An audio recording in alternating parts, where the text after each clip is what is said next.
Shreyas, as you mentioned, you want today heat transfer snap. So let's start with heat transfer. So my first question is to sir, your voice is a bit less. Is it fine now, Shreyas? It's fine. What is heat transfer? Sir, it is a study of the transient form of energy heat which is flowing by virtue of temperature difference. So heat transfer will be always transient. No, means it the heat transfer takes place at the boundary, so it is a boundary phenomenon. What is the difference between transient and steady state heat transfer? So in transient, the temperature of the particular body is a function of time, but for steady state, it is not a function of time. Have you conducted any experiment in the heat transfer lab during your graduation? Sir, we had conducted for calculating the conductivity of the material. Great. So tell me the assumptions. On what assumptions actually you conducted that experiment? So the basic assumption is the flow should be in one-dimensional heat flow. Transfer of heat will be in one dimension. Fine. One dimension, right? Then radiative heat transfer we are neglecting for small temperature differences. That is the same meaning, na? You mentioned one-dimensional heat conduction. So one-dimensional heat conduction was there in the longitudinal direction, means lengthwise, yes, or it's along the radius? So for a bar, it was in the lengthwise direction. No, the rod which we have considered to find out the thermal conductivity of metallic rod. So heat conduction was along the x direction, means along the length of the rod, or it was along the radius? Perpendicular to area. In the x direction. Perpendicular to what? Area in the x direction. In the x direction, fine. So that was the first assumption. One-dimensional, yes, heat conduction. Fine. Tell me, yes, some more assumptions. So whatever temperature is there on that particular plane of the body, then it will be constant at each and every point. So it will not be a function of means across the cross section it will not change. Fine. Good.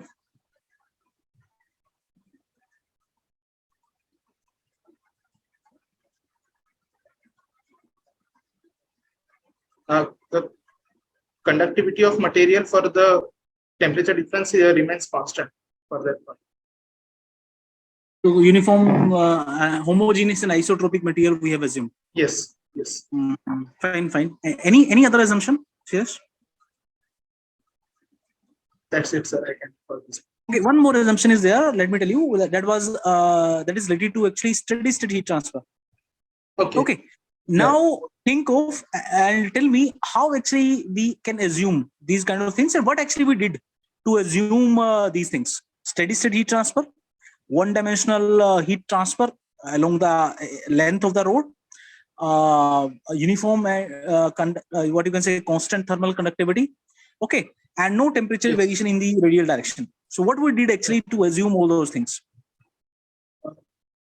So for steady state heat transfer, the ends of the rods were one side heated and one side it was cooled, and the heat is flowing from hot to cold side. So after some time, it will happen that whatever is coming in will go out. So we have achieved the steady state. Good. Yes. Yeah. Go with second assumption, second case. Suppose we are one-dimensional we are taking. So we will be insulating the body from lateral surfaces. The homogeneous and isotropic condition, actually no material is the perfect homogeneous, but we are assuming it for the given body for a calculation purpose. Shreyas, how the conductivity of metal changes with the change in temperature? So conductivity of metal is because of lattice vibration and free electrons. So if we are increasing the temperature, lattice vibration increase, but the flow of electrons is hindered due to this vibration. Therefore, the dominant part is electron movement. So for a given metal, the conductivity decreases with increasing temperature.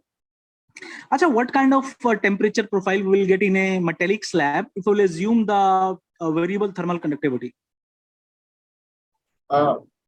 Just draw some slab, okay, and show me some kind of temperature profile, assuming that that slab is made up of some metallic material, okay, and one side you can assume some high temperature T1, another side you can assume some low temperature T2. Fine, Shresh, and just show me some kind of temperature variation. Yes.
Yes, sir. Can you see, sir? So you are showing three temperature profile. I just asked you to show one temperature profile, now one for metallic slab. Yes, I am. So the straight line is for constant conductivity with temperature, so no variation with temperature. The upper line will be for the conductivity which is increasing with temperature, and for below, if temperature is decreasing and conductivity is decreasing, then it will be following the below path. So for metal, which curve will be there for a metallic slab?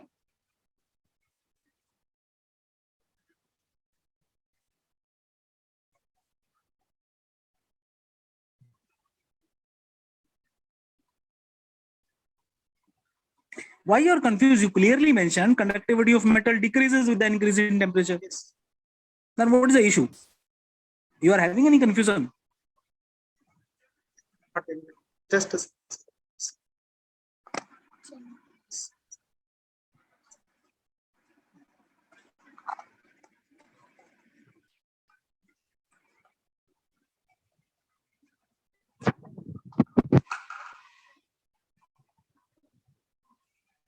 sir, the below curve will be for Yes, very right. yes. Shresh, if we will assume one-dimensional steady-state heat transfer through a slab with heat generation, Yes. okay, then what kind of profile we will get? So we get parabolic profile. Can you prove how we can say that the profile will be parabolic? Yes, sir. So d2 by just tell me the dx. process. Just tell me the process. So d2 by dx square. So we'll go with generalized heat conduction equation. So d2 by dx square plus qg, that is heat generation per unit volume, by k is equals to 0. So this will be the governing equation. And when we integrate this twice, then it will form a parabolic equation. Good. Fine. Achha, tell me what is Grashof number and what is the significance of Grashof number in heat transfer? So Grashof number is related to natural convection, and it gives us the ratio of buoyancy forces to viscous forces. So natural convection is governed by buoyancy forces and the viscous forces in the boundary layer region. Actually, there is term there in that Grashof number. When we mathematically write Grashof number, there is one term which we represent by beta. What is that beta value? So it is the coefficient of volume expansion. Coefficient of volume expansion. Yes. What is the unit of that beta? Sorry? What is the unit? It is a dimensionless quantity? No, sir. It is the unit is per unit Kelvin. I mean per Kelvin. Per Kelvin. 1 by Kelvin. Yes. Okay. Achha, what is the difference between bulk mean temperature and film temperature? Stress.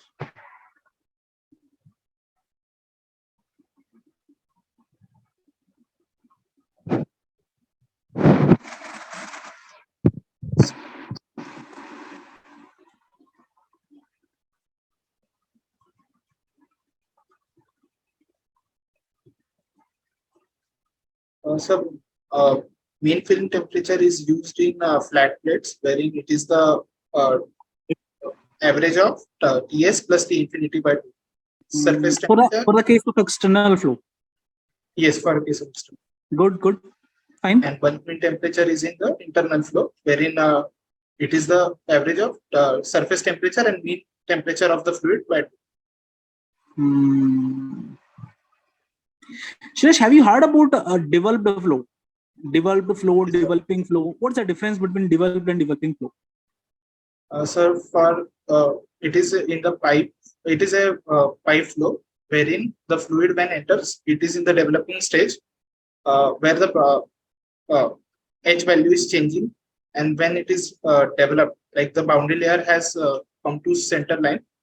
After that, the developing flow starts, and in that the heat transfer coefficient remains constant. Suresh, how we define effectiveness of heat exchangers? And tell me, effectiveness is a very important parameter. It's actually a very important performance parameter for a heat exchanger. So you need to explain what is effectiveness of a heat exchanger and how we can enhance the effectiveness of a heat exchanger. Yes, sir. So effectiveness of heat exchanger is whatever heat transfer we are getting from the heat exchanger to maximum quantity we can achieve. Q by Q max. Qmax is given by C minimum into maximum temperature difference, which is the difference between entrance temperature of hot body and entrance temperature of cold body. And the Q, the numerator one, is the actual difference what we are getting. Good. And the effectiveness of a heat exchanger should be greater than 2 to justify the cost. Should be greater than what? 1? 2. 2. Yeah. So actual heat transfer is required to be twice the maximum heat transfer. If the actual heat transfer is twice the maximum heat transfer, then how it can be maximum? Then there must be some another maximum. No, sorry, sir, I confused it with the pins. No, it should not be greater than that. Sorry. It will be between 0 to 1 only. 0 to 1. Yes, sir. Achha, you have not answered how we can increase the effectiveness of heat exchanger. What changes you will make in the heat exchanger to enhance its effectiveness? Suppose I have given you some heat exchanger, you cannot change its dimension. Okay, let's assume dimensions we cannot change. Whatever pipes are there, whatever diameter or length of pipe we are available to us, we cannot change that. So what further we can do to enhance the effectiveness?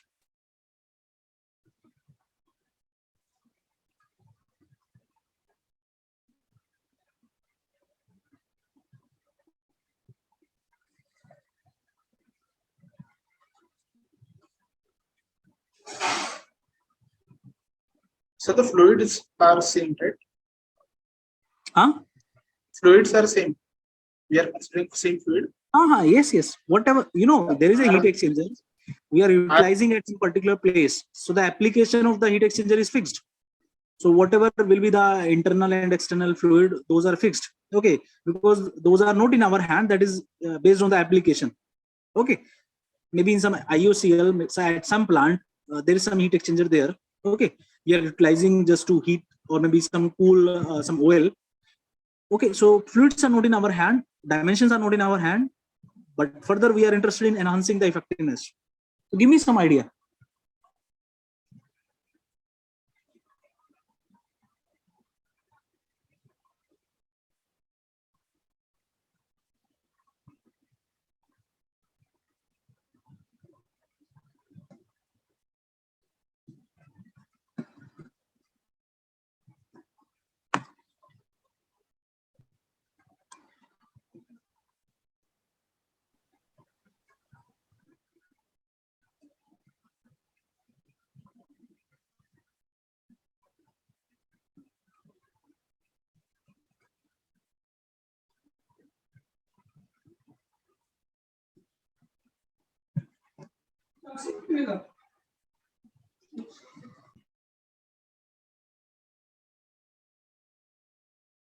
So we cannot make any changes inside also, right? Huh? We cannot make any changes inside the heat exchanger, right? Inside tube. Dimensions we cannot change, obviously. Means if I am like attach fins on the sides, then even that is not possible. Fins. Yes. Yes. We use fins in a heat exchanger. Have you seen some kind Yes. of fins in a heat exchanger? Not seen, means I have read about it. To increase the overall heat transfer coefficient, we attach fins on less heat transfer side. First, there will be huge problem in providing the fins in the inside, and that will further results in the restriction of the flow. Huge pressure losses will be there. Huge power loss will take place. Yes. And further, liquids are having very high convective heat transfer coefficient, so the effectiveness is not going to be higher with fins. No, sir, I have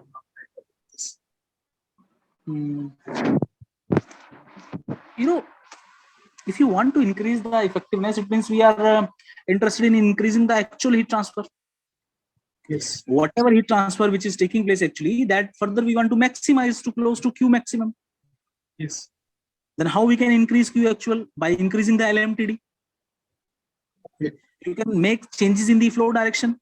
Maybe suppose initially there was some parallel flow arrangement was there. You can make it counter flow to increase the LMTD. Yes. Clean the heat exchanger so that there will be no fouling there. If there is some heat exchanger which is in continuous use, definitely some scale formation will be there. Yes. So you can clean the heat exchanger to increase the overall heat transfer coefficient. Are you getting that? Yes, sir. You can reduce the fouling factor so that overall heat transfer coefficient will increase. So area is not in our hand, but U is in our hand. U we can enhance. Further, we can increase U by enabling some kind of turbulent flow, so that more H value will be there.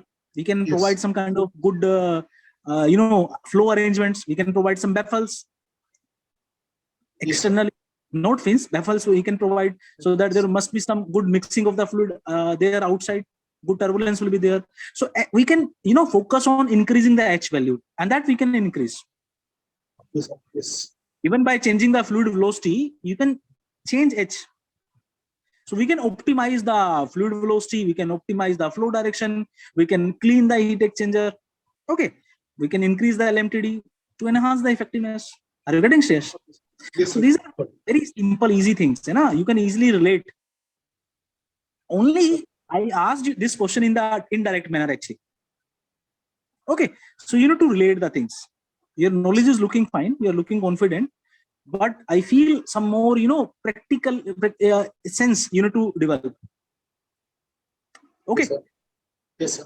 Things are very simple. Only you need to relate. You need to open your mind and you need to think. Yes, effectiveness is Q actual by Q maximum. We can increase Q actual. How we can increase? That may be the second question which will arise in your mind. Fine, Shreyash. Yes. So some of the question, because there is a limitation, I cannot go beyond 10-15 minutes. Normally, nowadays very less number of students are joining because no such interviews are going on this time.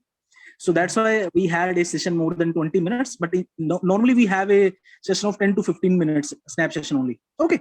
So if you feel again, you can join after revising some more part from this subject. Okay. Anytime you can join me again. So there are so many good things I observed. Shreyash, you are looking sincere. Okay. And you're looking confident. As such, I have not seen any kind of nervousness or hesitation in you. Slightly response was slower earlier in the beginning, but then you maintained it well. Okay. So there is no such issue. I feel if you will practice more and more, definitely you will be in a very good position to convince the interviewer. Fine. Anything you want to ask? Yes, sir. Means I want to enhance my practical knowledge on this subject. So what should I how should I proceed further?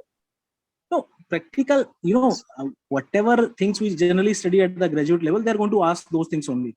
You're not having any experience, plant experience. If you are having, then obviously they are going to ask you, suppose if you worked in some power plant or maybe some kind of internship you had in IOCL or maybe any other oil and gas sector, then they can relate. Then they can ask some more questions related to that. Okay. Yes, sir. Otherwise, you need to study the subject only. you need not to worry much about the practical things, but only you know to relate the things. Suppose when we study any particular thing, with what motto, with what purpose we study that? Just to enhance our understanding, so that we will be able to solve some real world problem. That is the sole purpose of studying a subject.